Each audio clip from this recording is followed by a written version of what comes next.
Oke, baik. Assalamualaikum warahmatullahi wabarakatuh. Perkenalkan, nama saya Maulana Sembiring dengan NIM 41321010009. Di sini saya akan mempresentasikan laporan kerja praktik.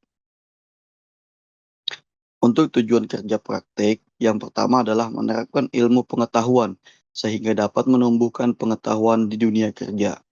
Yang kedua, memberikan pengalaman research and development untuk mengembangkan teknologi dan inovasi baru. Ketiga, memberikan kontribusi kepada perusahaan untuk menerapkan pengetahuan dan keterampilan. Lalu yang terakhir adalah membangun hubungan kerjasama dengan mitra peneliti yang berpengalaman untuk menambah wawasan dan pengetahuan dalam proyek penelitian yang luas dan relevan. Lalu profil perusahaan. Di sini perusahaan adalah Nanocenter Indonesia dengan lokasi perusahaan yaitu Jalan Raya Puspitek nomor A12, Setu Kota, Tangerang Selatan, Banten.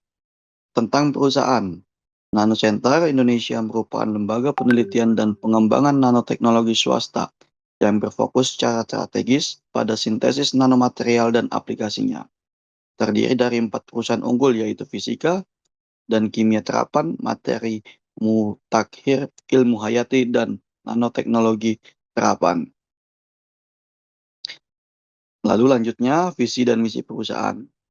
Keinginan untuk menjadikan material canggih sebagai bahan dari kehidupan dengan sumber daya lokal dan teknologi yang telah terbukti. Merupakan visi.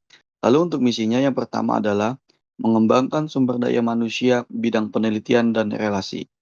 Kedua, melibatkan dalam pengolahan sumber daya mineral Indonesia menjadi produk yang lebih bernilai.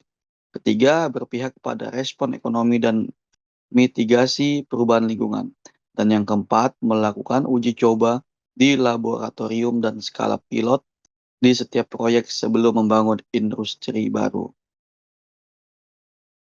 Lanjutnya, struktur perusahaan di mana struktur organisasi dari Nanocenter Indonesia yaitu adalah Yayasan Pusat Penelitian dan Pengembangan Nanoteknologi atau YP3NI.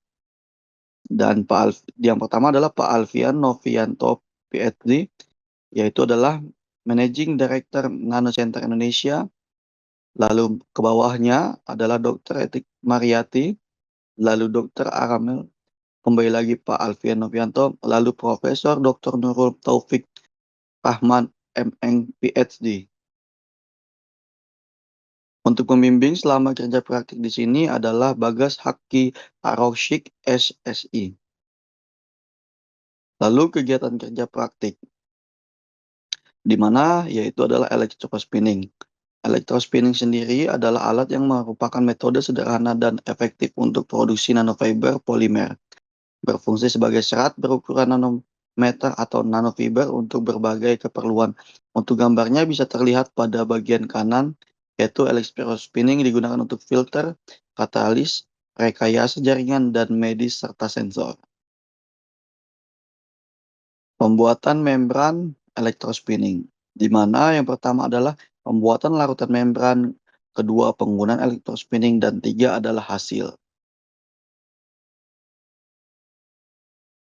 Pembuatan larutan membran di sini adalah foto pada saat melakukan pembuatan larutan membran, di mana yang pertama timbang polimer sesuai konsentrasi, contohnya poliakrilit atau PAN, poliuretana atau PU, lalu lanjut larutkan polimer yang dipilih dalam DMF. Tutup gelas beker dengan aluminium foil atau plastik wrapping. Lalu aduk larutan dengan menggunakan magnetic shear. DMFN adalah pelarut umum yang digunakan untuk membuat larutan membran.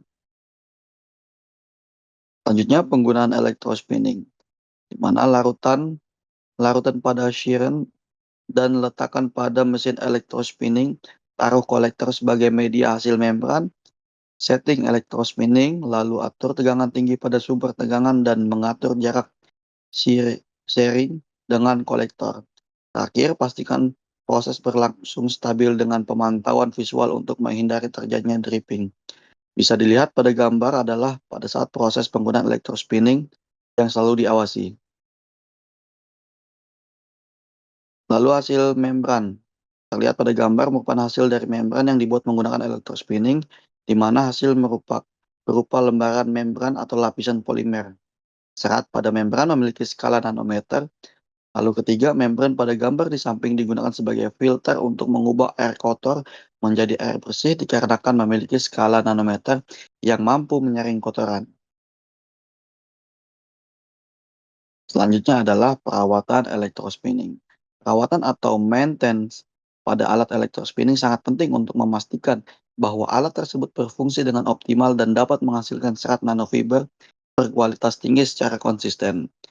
Langkah-langkahnya yang pertama adalah lakukan inspeksi visual rutin terhadap semua komponen alat electrospinning, termasuk sumber tegangan tinggi, shearing pump, jarum, dan kolektor, untuk memastikan tidak ada kerusakan fisik atau kausan.